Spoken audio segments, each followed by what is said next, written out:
Ողջույն Արտակ Սարգսակ, իսկ կասեք, թե ինչպես տարբերենք հոգևորականներին։ Ողջույն Աննա,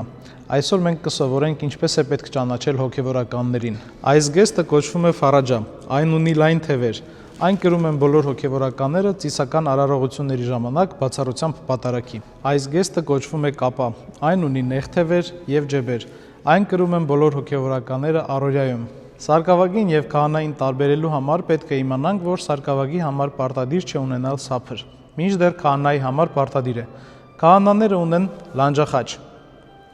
սակայն ոչ բոլոր քահանաներ ունեն լանջախաչ կրելու իրավունք, ինչը դժվարացնում է նրանց տարբերելը։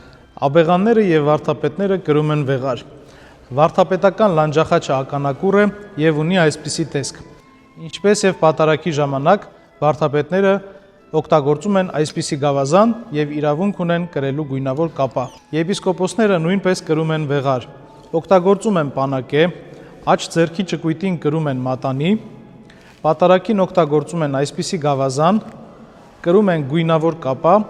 եւ ֆարաջա, որին հատուկ է մանուշակագույնը։ Վեհափար հայրապետը, ինչպես Մեծիտանն Կիլիկիո կաթողիկոսը եւ պատրիարքները կրում են արծվակուռ լանջազարդ։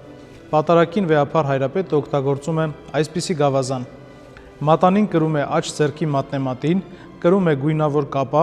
ֆարաջա, որին հատուկ է մանուշակագույնը եւ վեղարին խաչ։ Շնորհակալություն Արտակ Սարգսակ։ Խնդրեմ Աննա, ցտեսություն։